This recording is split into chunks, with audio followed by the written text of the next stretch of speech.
as I look over the YouTube entries on education reform, you get all these speeches about the importance of what we must do, and all these ideas for endless search for better ways to do what schools have always done. There isn't much room for optimism about the crisis in education and how the heck we're going to solve it. Education Week magazine, I get that every week, and I'm not an educator, but I get it anyway, and to find out what they're doing. And you get, just the titles: waiver plans would scrap parts of No Child Left Behind, learning declines linked to moving to middle school, virtual ed faces sharp criticism, Common Core poses challenges for preschool. They got Common Core in preschool. Give me a break. And this stuff goes on and on. 7 states take another race to the top shot. New York students surrender in cheating scandal. There's a whole other scandal about teachers cheating to get their grade. That's even a bigger scandal. To save money, schools in Pittsburgh to close. Yeah, that's a good way to save money. Close the schools. How does that solve the problem? Crowd all the shovel all the kids into the school next door. Double up the classroom, the students in classrooms. Kansas City area district braces for influx of students. But this goes on and on. And my name is David D. Douglas, and I've been studying the crisis in education and the nature of schools and education and what they do and why they do it for the last about 40 years now. I don't share all this optimism. This thing can be solved once and for all. We can solve the crisis in education, and I know how. And the videos that follow is going to show you. There's 6 of them. I'm going to show you exactly how. I've created a whole new system of education, designed it, and I call it EdSelf. Worked by myself in my den here. I've done a lot of research over the years, all those books back there, and education reform initiatives that have come down the pike over the years, and I know lots of them because quite a few of them I've taken part in and directly, and work with kids, many hundreds of kids, and out of school. I'm not an educator. I'm an architect, retired architect and contractor, and who knows kids. And looking in from the outside, I am aghast at how bad our schools really are. This grade point average business, and this is the crisis. That's not the crisis. The crisis has a lot to do with personal development and identity building and children's rights and just the damage that forced unison education does. Have you ever asked yourself, why is it we have to force children to learn what it is we want to teach them? I guess because we think they wouldn't want to learn it because they haven't entered the adult life yet, and they don't know what they're going to have to learn. But they would if somebody told them why and gave them a taste of the future. It's just take it or leave it, and shut up and sit down. Does that make sense? Do children really not like to learn? They have to be forced to learn. Make an announcement in school, there will be no classes today, and the place the kids would evacuate the place like a burning ship. You ever wonder why children in classrooms are all the same age? All the way up through K through 12. They're all the same age, within give or take a year. Do we have this age production, age-focused production, what do they call it? Age-appropriate studies. Kids of the same age aren't all the same. Give me a break.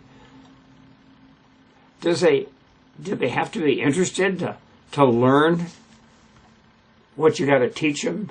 Or can they be taught something that they have no interest in? We haven't time to find out. Of course, the curriculum machine cranks on and goes on and stops for no one. It doesn't even stop for those that are falling behind. It's just, lots of luck, Charlie. Just keep moving. Give them a little remedial work and give them enrichment. Oh, that's a word that I hate, enrichment. What the heck does that mean? That means I'm going to give it to you one more time if you get this through your thick head, So we assume that for the most part, what is taught is learned. I know it got to assume that. Why go ahead? They go through 12 years and they get that cap on and they're down and they march down and they get their diploma. And what does that mean? It means that they've spent that amount of time in school. I have, in my efforts to my life's mission to find out what's really going on in schools, I've done a lot of volunteer work in schools. I even volunteered in 6 different high schools in our area to see if I could give a session on being an entrepreneur. I've been making payroll for 48 years in my manufacturing business as an architect. I had my own practice in there. So I designed schools. I designed 3 schools, and that was interesting because you get to really get into the soul of educators in the education establishment. And it was a pretty successful experience. But it seems like the whole discussion about education is limited to educators. It's like this is rocket science or brain surgery. You wouldn't go get into a discussion about brain surgery with somebody if you don't know anything about it. This is education. This is learning. We all went to school. We all experienced it. We're all permanent students in life. We're always learning. The vast majority of that time without the aid of any teacher or anything like that.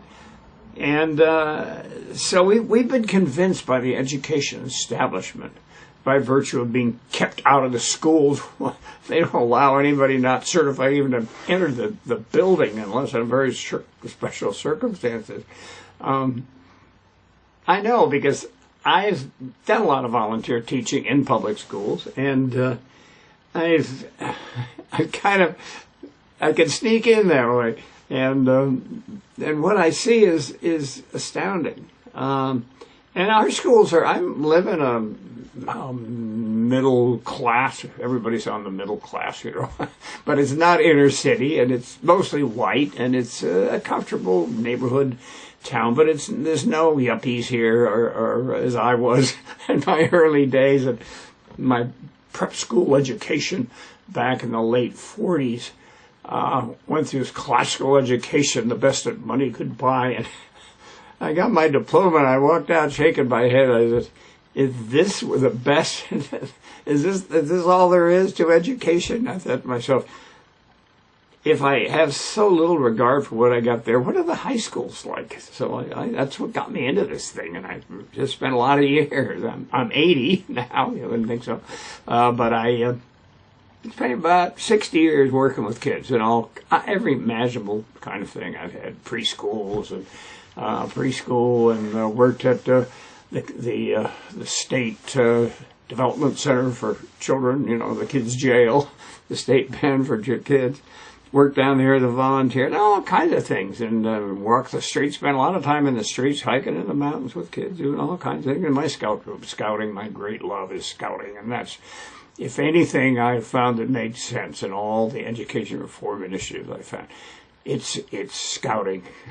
The one thing that's never mentioned in talking about education and the benefits of education and good ideas, scouting is never mentioned. And it's the one that makes sense. And as you get to learn, if you go through all my videos here and learning about the future of education, you'll find it's a lot of scouting kind of educational concepts in there.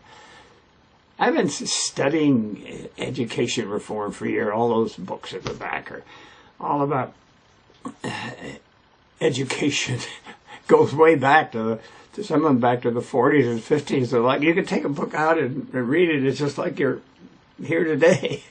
And nothing has changed.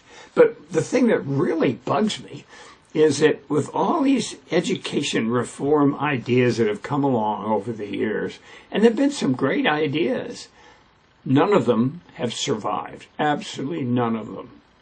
And that got me going, and I said, what's this about? Why is it that schools reject? We had one program right in fourth grade level, and the program was put on by our state university, and I went to some seminars, and I worked on this thing full time in this program in the school, and we took over the multi-purpose room, the big gym there in the elementary school, and because it was overcrowding, and we set this thing up like a big fair. I mean, there was all kinds of things that kids could get into, and they all went their way through it and went through different stations and learned how to do that. It was so terrific.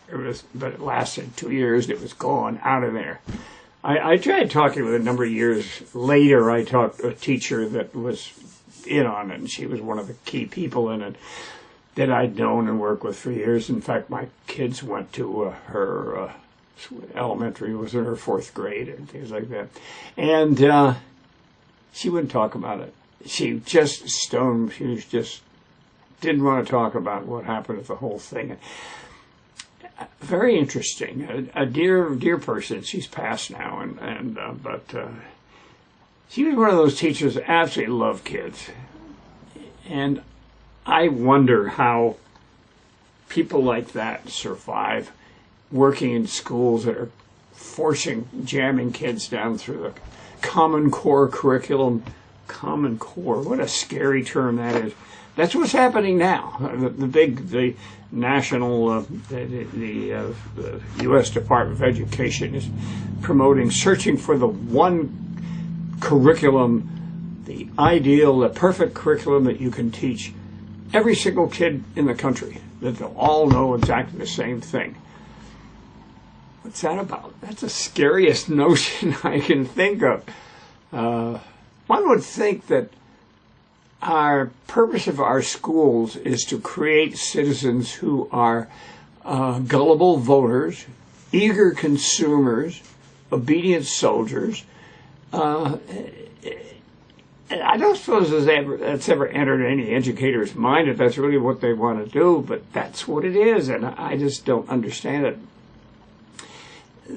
Our system of education does every single imaginable thing to erase the individuality of students. You'll find in my videos a thing I call CCI, the CCI index. We have our in the schools of the future, we're going to have our own jargon because all the old jargon doesn't work in old schools. But this CCI index is curiosity, creativity, and initiative. For me, what is the three elements of learning? You're interested, so you go to learn about it, and then creativity is what you do with what you learned, and oh gee, I can do this, I can do that. And the initiative, the drive to go do it, not just sit like a lump. And so to measure students in this EdSelf schools in the future, I mentioned that, didn't I? EdSelf, ED-SELF is the schools of the future. I've designed all the plans and specifications, as architects do, of this school. The whole concept is all wrapped up in a vault. I'm saving it. I've been doing it by myself as a hobby, and it's very highly developed. I've got all the teachers' manuals, and the whole thing is ready to go, but I'm just searching for somebody who will be watching this video, perhaps, and say that I want to get in on this. Somebody with a lot of money, because it's going to take a lot of money. And what I propose is creating a national franchise, a national EdSelf franchise, where the whole concept is developed. It's a for-profit franchise because, let's face it, education in schools are, $530 billion a year industry that's spent. I know schools are nonprofit. I don't believe in education for profit. These schools and self-school will be nonprofit schools, but all the support mechanisms and the teacher training and the resource materials and the funding, insurance products, all these things can be wrapped up in a national franchise, like a McDonald's or a Burger King or a Walmart. It's not a franchise, but it's just kind of the same idea. Walmart, Home Depot. I see our schools of the future are going to be very bizarre places when you start reading about them and see what we do. They're going to have the hours of Walmart. They're going to be open 6 days a week from about 6 in the morning until 9 at night. Because we can do this because everything's going to be individual student-powered education, not the teaching of a standard curriculum in unison according to a fixed schedule and promoting them automatically. That's what our schools do. So in conventional education, everybody has to arrive in school at the exact same minute. And all the buses come lining up and the kids pour out and they go and they sit out of their chairs and the bell rings and the production line starts to move. But in the schools of the future, they're going to be individual student-powered education in which students are proactive and teachers are reactive. Can you imagine that? Teachers speaking when spoken to by a student.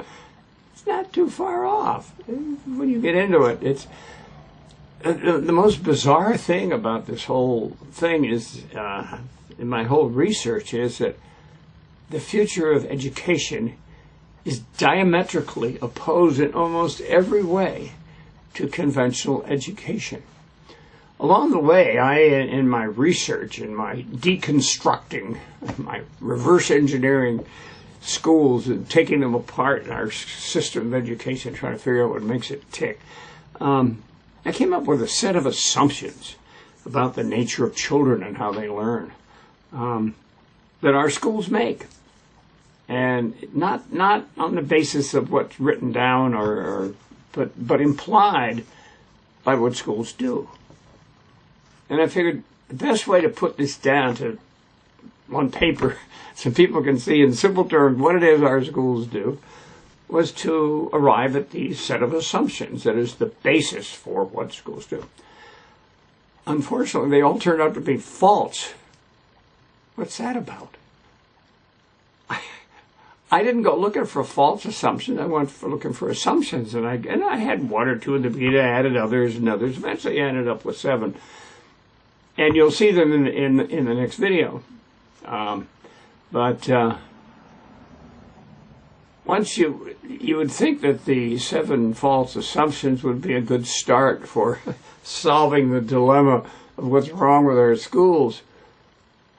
But I found something very interesting and kind of bizarre, that the reason that education reform has never survived, and I defy you to find any changes in education, even in charter schools. Charter schools, forget that about charter schools being innovative. They're not. That's a whole other subject, but they're not the future of education as far as I can see. They're just teachers that are trying to escape the red tape. But I really set upon the search for why all these innovations in education were rejected and never survived. Not one of them.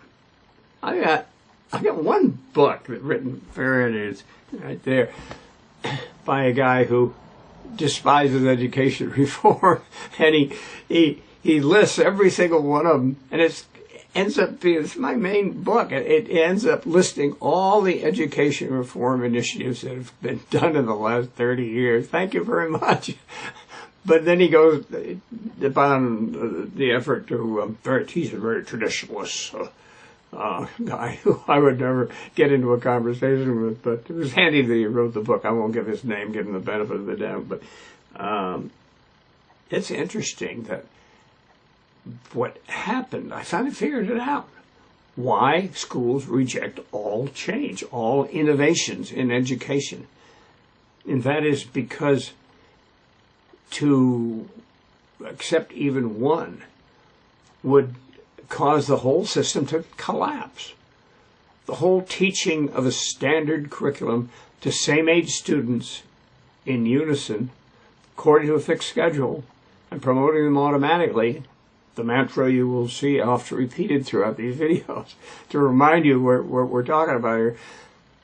That whole, if you pulled out one little element of that, same-age students, if you let students advance at their own best pace, what happens to them? They scatter in all directions. You got one kid doing in 11th grade math, and in English he's in 4th grade. You know, what grade is he in? We got to have grades. The schools of the future won't have any grade K through 12 grades. They're irrelevant. And this whole business of credit hours, as the educators refer to it as seat time for getting your credits to go to college. That whole thing's got to be tossed out the window. You've got to have credits for what you know and what you can do, not for how long you've endured being taught. The whole business of lecture teaching is going to be out the window. It's irrelevant. There's going to be no more lecture teaching. You got a classroom filled with students, and the teacher's up in front delivering the lesson plan of the day, and he's blah blah blah blah blah going on and on. And what's happening with all the students in the class? If you could put little red lights on them that they were that turned on when they were fully engaged, you could look out over the class, and he would be driving crazy looking for the red lights, and who's paying attention? You know, there's people are why don't kids disconnect from this kind of lecture teaching? Well, they might not understand what the heck he's talking about because they fell off the train about 3 classes before and aren't up to, don't have the prerequisite knowledge to understand what he's talking about. Or they may be so far ahead that they've already learned what he's trying to teach the class. You know, leave me alone. I already know it. Or they might have just broken up with their girl or something, or boy, or they might be not feeling well, and they might worry about becoming homeless, or have had parents at home fighting over the budget and all this stuff, and their mind is swirling around with all this stuff. You can't just, when the bell rings, shut it all off and you pay attention to the class, and it doesn't work that way. And so that'll be out. And probably the most interesting thing, I won't explain it, but the pods, look for the pods. That's a whole new concept of organizing schools into pods of groups of, they're homerooms is what they are, and all the way up through grade 12, and the students are, anyway, I'll let you look for that. Running out of time here. There's an enormous future in here. So, bottom line is, what I'm trying to find is some people with private individuals with $1 million, $2 million, $4 million, $8 million willing to put down and get this damn national franchise going. And we'll put these schools together and we'll train the students. We'll have our own teachers' college, and it's the opportunity for profit is astronomical. I mean, this is the next big thing. It's got to be. I'm not saying that my school will be the only one. My concept itself, there'll be others. They'll be encouraged to have competitors that'll come up with equal things, but they'll all be student-powered, individual education. And talk about inner city. This thing is great for inner city students. I just saw a TV thing about New Orleans and the schools down there. What a horrendous thing and going on in the high schools down there. Kids getting killed and shot in school. Not mean to laugh, but it's unbelievable. And I just think to myself, oh boy, this itself would they'd put that in down there, and it would make a difference. It would be the solution. But you can't take educators and just say, okay, guys, got a new system going here. No, it's too radical. You have to rebuild the buildings. I mean, it doesn't even affect them. So, anyway, if you're maybe an actor, a famous actor, or a director of movies, I see the education industry and the entertainment, excuse me, say that again. I see the entertainment industry and the music industry and the cinema being the patrons of our future of education. They're the ones those are the people that, number one, they think big budgets, and they put together these enormous projects, being a Star Wars movie or a blockbuster hit, and they put it together and they put it out there and hope the hell the thing is going to make a profit. But these are going to be sure things, these schools, and there's no question about it. So if you got a lot of money and you want to invest it in something that is going to not just save our nation's children, but make you a hell of a lot of money. I mean, all the products and goods and services, it'll be like a Walmart. It'll be a Walmart for schools. All the products and services and things that are bought, you don't even have to put them in a store like in Walmart. You'll know what people want to buy, and you'll go purchase it and sell it. It's kind of like a co-op. And so there's, the possibilities of this just boggles the mind. How big could it be? Bigger than what's his name? Bill Gates is, the computer industry and Microsoft. I don't think of the word. Bigger than Microsoft? I think so. Begin thinking about it of the rest of the world. Schools around the world are doing the same thing. They all teach the standard curriculum, et cetera, et cetera, et cetera. They do all over the world. And the top ranked nations in high school grade point average is South Korea. You got to look into what South Korea is going through. They've got suicides. Their kids are driving crazy. In fact, when they have the final grades of the year, practically all traffic stops in the country because they don't want to disturb the kids because they know they're taking these tests, and it's the high stake stuff has the people in Korea. They're saying that we're destroying our children in this whole forced education on steroids. So that's not the solution. Don't go looking for the grade point average and the winners. Maybe Finland. That's kind of interesting what they're doing over there, and they're right up at the top. And I got to learn more about that. But anyway, I could go on. I hope you'll enjoy the next videos. We've got one on the 7 assumptions. The next one is on the 7 challenges. What we need to do on an abstract level, a generic level, to break out of this whole trap of our system of education, and the 7 steps you need to go through to do it. Then we have the next one after that is an overview of the schools of the future, and I'm going to lead you through into these bizarre schools of the future, elementary to high school, and you're going to go, whoa, what is that about? And it's very interesting. And I know kids, and I know what drives them and what makes them go, and that's what this is based or designed around. Children's rights. It's a whole other subject about children's rights. Children have no rights at all in school. What do they have any say in what goes on in schools? Where's their opinions and their ideas? Anybody ever asked students for their opinion about their teachers? I don't think so. They wouldn't want to know. They can't ask them for their ideas and opinions because they can't use any of them. It's all driven. Our educational system has been reduced to a meat cutter. What do I say? A meat grinder of core curriculum, in which everybody's jam forced through it.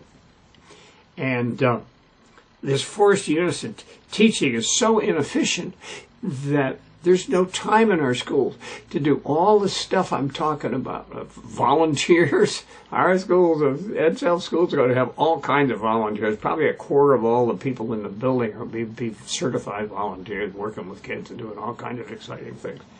And the community will be the whole school. I mean, there'll be kids coming in and out of school all day, going in there in shuttle vans and going to all kinds of educational, recreational venues around the town, all being tracked by computers and by GPS and by these, what is it, IR something chips or barcodes, so we know exactly where every child is and where he's going, and according to his schedule, his personal curriculum. That's all complicated stuff, but I'll get into it in the other videos. And then the other videos is, what's that? The personal curriculum in the journal. There's a video on that. And one after that is the academics and how it works, and with instead of teachers in each academic department, there will be academic counselors from each department, and they will track each student. They'll have a list of they're like regular counselors. They have a list of students, and they visit them individually each month to track their academic development and suggest emphasis where they can go. And then there are the board of review, the academic, I forgot what I call it, academic board, where they come before this board. This is, 5 judges sitting in front of them, and they're standing right in the middle there, and a light coming down on them. And they say, "Okay, tell me all about what you've done in school in the last 3 months." And they will make a presentation of all ages. They'll be doing this, and they'll know that this is white knuckle time. This isn't final exam. This is showing what you've done and what you want to do. And this board is going to be not educator. They're going to be volunteers and people who are retired and know the world and want to spend their time doing something more exciting than even their profession. Finally find a justification for everything they've learned and the resources they have. And they'll be then they'll hold up the card, 9, 10, 8, or something like that. Not quite that intense, but this is accountability, the student being accountable for what he's done. When you talk about freedom in children, there's a lot of freedom, which you find is a very interesting scenario of how we handle freedom for children. And it's a level of accountability that's you wouldn't think your child was capable of handling, but they would be. And then what's the last one? The CCI index. That's the interesting thing. And along the way, as I say, that you'll hear about the pods, which is very interesting. Our schools will be condominiums, pod condominium. Can you wrap your mind around that? It's each pod is a homeroom, and they've taken over all the classrooms. We don't need classrooms anymore. They become homerooms for students in which that's where they live, that's where they work, that's where they go from. And that's like a scout. Think about us like a scout troop. If you know anything about scouting, it's very similar to that. And they're in that pod for about 3 years. Anyway, if this doesn't whet your appetite, I hope nothing will. Pretty radical stuff. If you're a educator, traditionalist, who just has to believe that everything they've done has been the best, is the way it should be, then I don't recommend this at all. You will not be happy with what I have. You may not even understand what the heck I'm talking about. But if you're a teacher who has got 20, 30 years, I had a website once, and I remember a teacher, I was having a discussion back there out in California, and she was reacting to what my ideas I were offering, and she was very interested. She had a PhD in education and the whole thing. And then about the fifth email back to me, she says, you know, Dave, you had me break out in tears. And I thought to myself, wow, she's gone this far. And she's come to realize that her profession is fatally flawed. How do you deal with that? Well, I'm just the messenger. And anyway, this is heavy stuff. You can imagine, our schools are the foundation of our culture. Our children are like pets. There isn't any transition from childhood to adulthood. When you go to graduation, they push you out the door, hey, you're on your own. You've never had any leadership responsibilities. You haven't been trusted in school. It's because they can't. Schools are very unnatural places for children. They do not, you can't expect them to be enthusiastic about their schools. I knew one, my many hundreds of kids I've known, I think of one Stan, who was a class valedictorian, and he used to win awards in the community from social organizations and stuff. He says, I used to get awards for winning awards. He says, my education was the biggest joke in the world. I got straight A's because that's the way my brain worked. I could read a book in a day. And how do you compare those with some of the other kids I worked with that were on the streets and were out of jail and all those? Interesting comparing them. In fact, they seem to get along together very well. That was a strange thing about it. Anyway, I'll let you go now. 37 minutes and 27 seconds. Oh, my God. Thanks for your patience, and I hope this has been useful for you. Thanks a lot.